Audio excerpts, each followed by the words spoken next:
relationship. The Emir is a fantastic man, respected all over the world. Prime Minister likewise.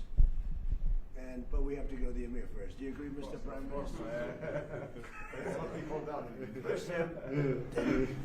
But highly respected people, great people. And we worked very well together. We have our deal done with Iran, and it should be successful. It goes to a second stage, which I think will be actually easier. I didn't want to attack them last week, but we had no choice. And we did it twice, actually. We were doing it a third time, and we were able to not have to do that. But we have a deal that's a fair deal. It's a good deal. We are not investing any money in Iran, by the way. That rumor got out there yesterday. It was ridiculous. We have the right to go in someday and do, if I want to do something, or somebody wants to do something, but we are not investing any money. We have no obligation to invest any money in Iran. Working with Qatar and the people of Qatar was really a pleasure. They were tough, they were strong. You know, they are the closest to Iran physically. So with other countries, I noticed I had to travel about 45 minutes to get there. With you, you could walk right across the border. So you were in a more dangerous position. But I do have to say, you fought and you helped us, and with great bravery. So I just want to compliment you on that, and you'll always be my friend. Well, thank you very much, Mr. President. It's always a pleasure seeing you. I want to thank you for your leadership in this very, very important, critical time in the Middle East. And I think, as you mentioned, Mr. President, this is a very important deal. There's still a lot of work to be done, but I think, with this momentum, if we continue like that, Mr. President, I think we can achieve and do great in the region. So it's going to be very important for the region, and very important also for Iran as well. So we are here to help whenever friends ask us to help. We're always here to help. Of course, also our bilateral relationship, Mr. President. Since your historic visit in Doha last year, our trade partnership is going to reach $1.2 trillion. Right. And this is huge, and we have a lot of great investments that we're very proud of as well in the US, and also American companies investing in Qatar. So overall, we are very, very proud and very happy about this relationship. And I want once again thank you very much for your leadership. I think it was a very critical time, but I think you took the right decision. Thank you. Thank you, Julian. Thank you. Qatar is going to be investing much more than $1 trillion in the United States. We have over 18. It's going to be 19.4 or so when it figures out. But we set a record. There's never been anything like it. No country in history has had that kind of investment. We'll be having almost $19.2 trillion invested in the United States. The record was 10 years ago from another country when it was hot. But we have the hottest country in the world right now. But Qatar's been a great investor. We really rekindled ourselves when I met with you last year, a year ago, probably 13, 14 months. That was a good trip. And it was May, so they're gonna, last May, I think. Yeah, I mean, yeah. That was a great trip, and we established. We've been friends for a long time. We've known each other for a long time. But Qatar is investing tremendous amounts of money in our country, and we appreciate that. Our country is we're building more factories, AI. We're leading AI by a lot. We're building automobile factories. We're building more than we've ever built in the history of our country. No country is ever doing what we're doing right now. No country has ever been able to do. And those factories will be opening over the next year and a half. Some are already open or very soon. The pharmaceutical companies are coming back. The car companies are coming back from Germany, from Japan, from so many other places, Mexico and Canada. They're all coming back. We lost them foolishly years ago because we had presidents that didn't really know what they were doing. They should have never lost. But they're all coming back in beautiful, brand new, gleaming factories. In fact, there are a couple of big old plants. And I said, are you going to use that plant? And they said, no, we're building brand new. They're knocking it down. Everything's built brand new, beautiful. It's jobs. And the auto business, we're going to bring back probably, we lost 57% of our automobile business. I think we're going to bring it mostly back. And for chips, we were the king of chips, and then it got stolen from us. We went from being the king to having basically no chip business. The CHIPS Act that was done by Biden was a disaster, just a stupid thing to do. You handed billions and billions of dollars to people, and then they didn't build a factory. But we have a different system. We have a system that if they don't build, they get paid tariffs. They have to pay tariffs of upwards of 200%. They don't have to pay anything for a little while, but if they don't get their plant built, then we would have, I think, 50% of the chip industry by the time I leave office, so maybe more. They're building mostly coming out of Taiwan, but they're building, and a lot of them, for whatever reason, in Arizona, Texas. But we'll have 50%, maybe more than that, of the chip industry. We're going to have, we'll be making almost all of our pharmaceuticals, and likewise that. If they don't build, they'll have 150 to 200% tariff to pay. If they do build, they have no tariff to pay. So our country has never done anything like this. And just, I want to mention Iran. We appreciate the relationship we've had over the short period of time with Iran. The primary thing, it's, we can talk about the Iran deal all day long. We're not investing any money. We have the right to if we want, but we're not investing any money. We didn't pay for it like Obama did. He paid billions of dollars. He paid $1.7 billion from an airplane, all green cash. It was crazy. I watched that. I couldn't believe it. But the one thing that's happening that's of note, frankly, the only thing that really matters to me, is Iran will never have a nuclear weapon. And it says it loud and clear. They're not going to develop it. They're not going to buy it. They're not going to do anything with it. And if they do, they suffer unbelievable consequences. Not just a little bit like, I won't even tell you the consequences, but the consequences are the ultimate consequences. And with that being said, I hope we have a very good relationship. But the biggest thing is they will not have a nuclear weapon. And that's the reason I got in, and that's the reason I agreed to sign. And we originally had, Marco was with me, and they originally wrote that we will not develop a nuclear weapon. I said, no, you're not going to develop it, you're not going to buy either. So we have, that took another couple of days of time. Everything was, it's ridiculous, but so we they will not develop, purchase, buy, or any other thing. They're not going to acquire a nuclear weapon. If they do, all hell will rain down on them. And they're not going to do that, Now, you talk about regime change. I never cared about regime change. It's never a part, but I guess you have regime change because you know better than anybody. The first group, they're all dead. The second group, they're dead. A part of the third group is gone. And we're dealing with people that I think are very rational people. I mean, they were nice to deal with. They were strong people, smart people. I think actually they're smarter than the first and second group. But they're not radicalized, and they're, looking to help their country. So, again, I don't believe the regime change. I've watched regime changes for years. They never work. It has to just happen. I can tell you this is a country where the emir is so respected, and the prime minister is so respected by the people, and that's the way a country should run. It should run out of respect, not of fear. As you know, at least 42,000 protesters were killed in Iran. Killed. They were protesting. The wrestler, they had the big event at the White House the other day, the UFC, and they were all talking about he was a great fighter. And he was hung with his two friends because he spoke something about their regime.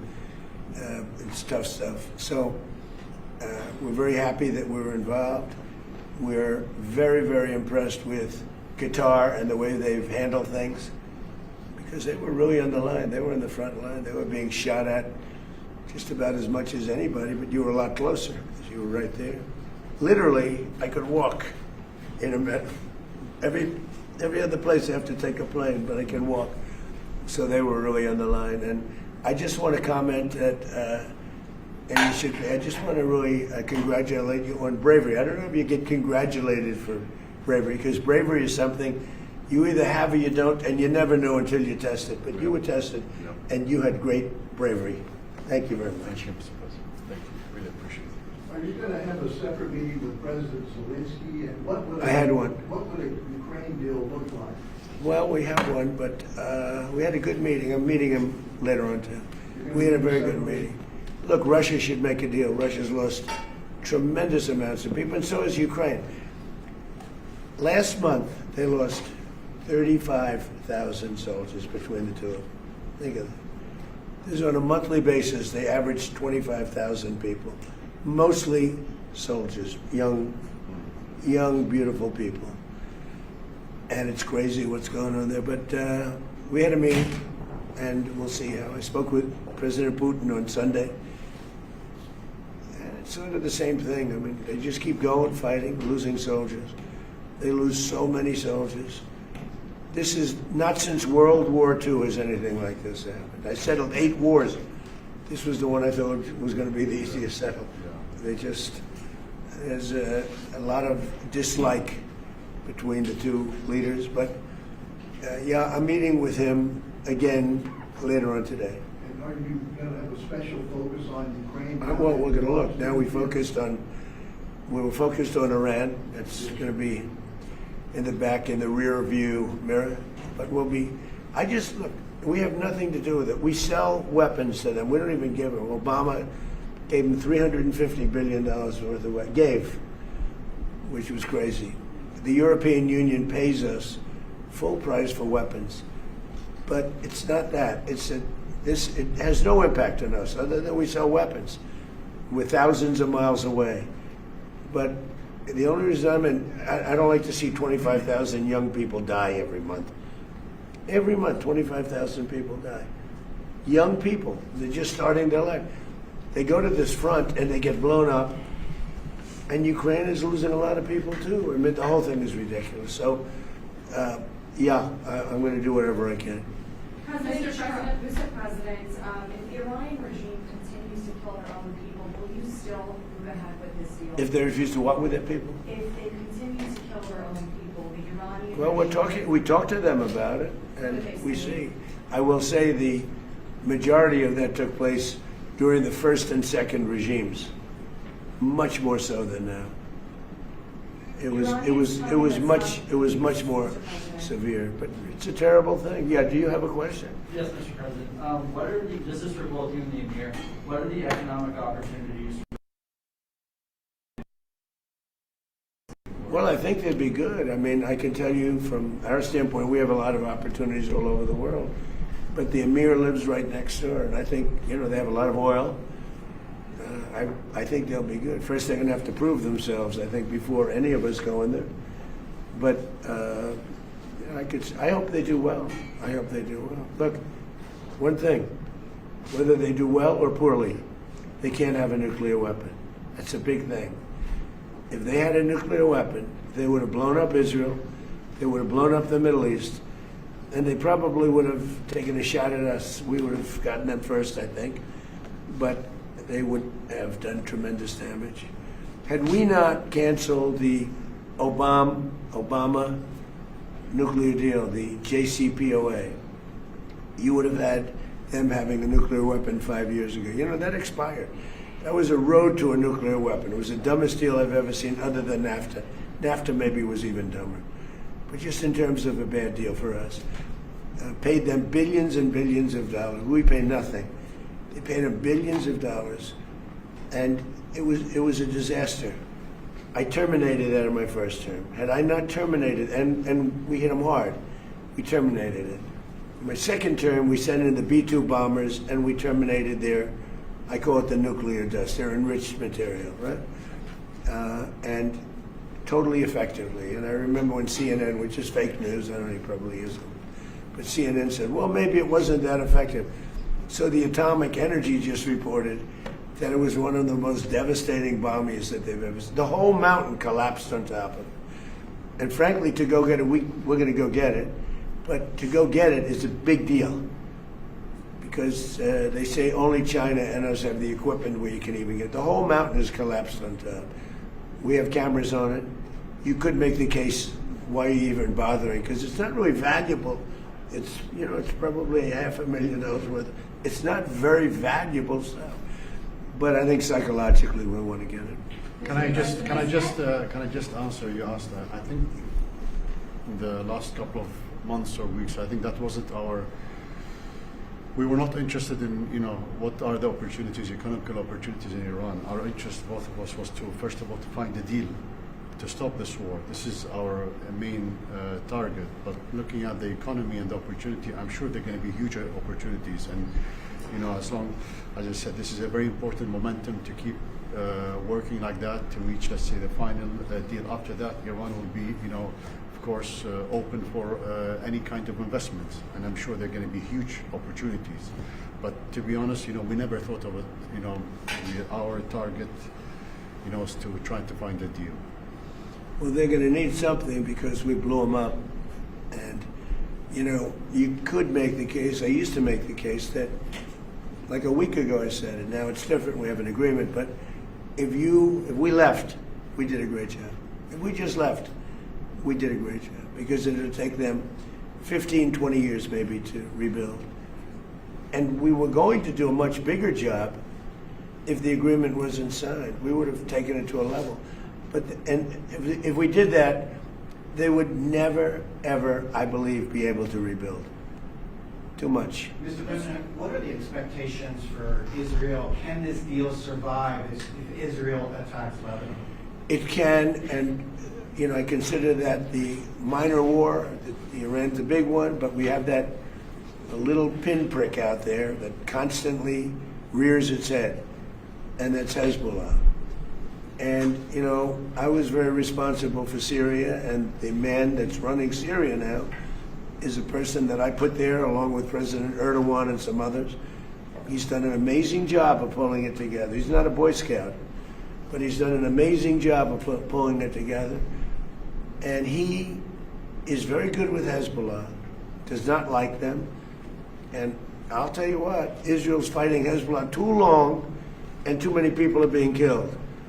And you don't have to knock down an apartment house every time you're looking for somebody, because there are a lot of people in those apartment houses, and they're not all Hezbollah, that I can tell you.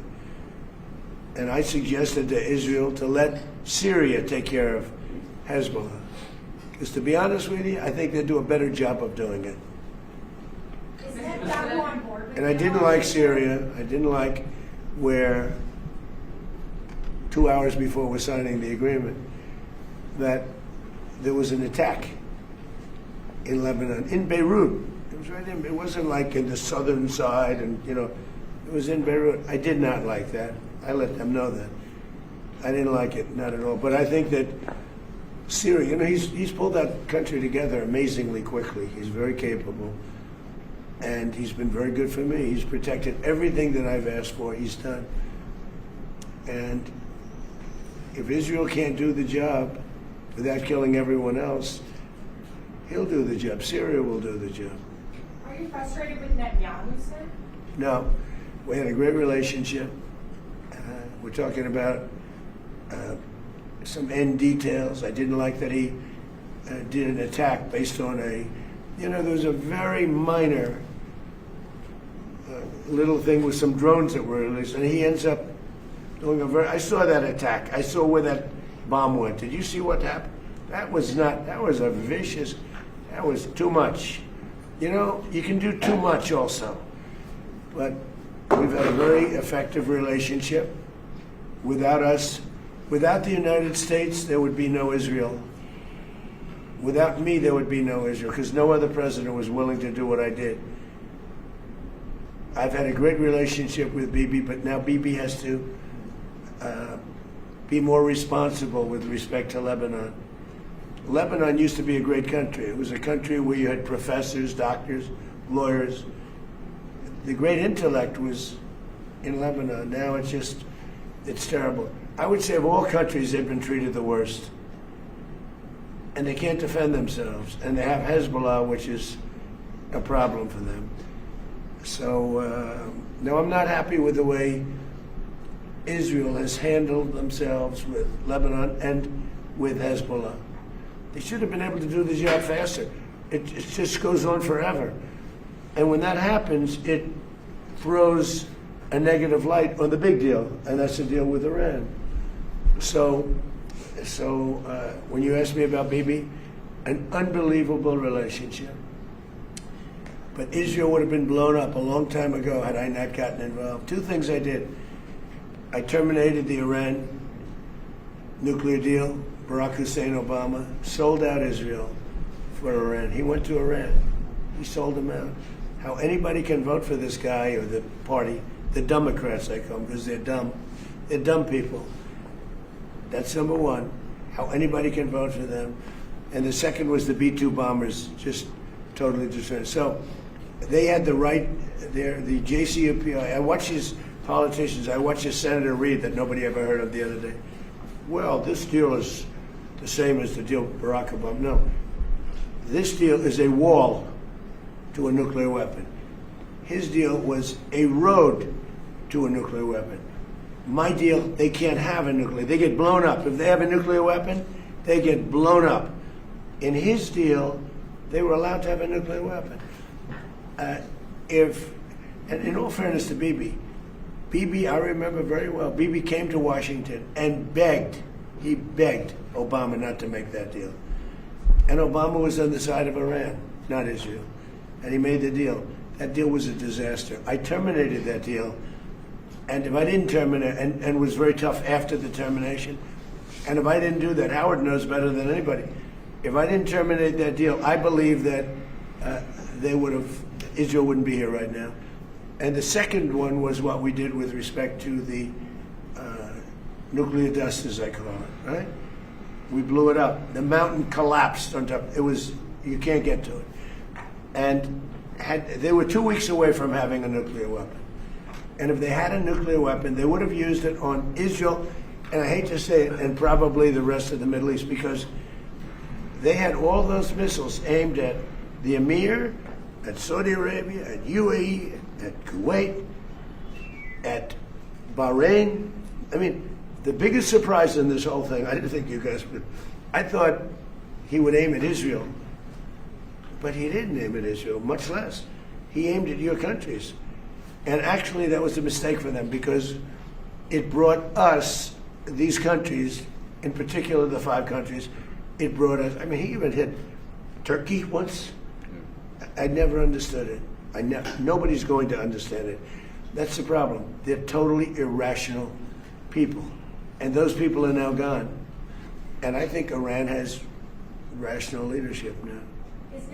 But you wouldn't have, if it weren't for the United States of America, with me, because Obama was the opposite, Israel would not exist right now. Israel would have been blown off the face of the earth, 100%.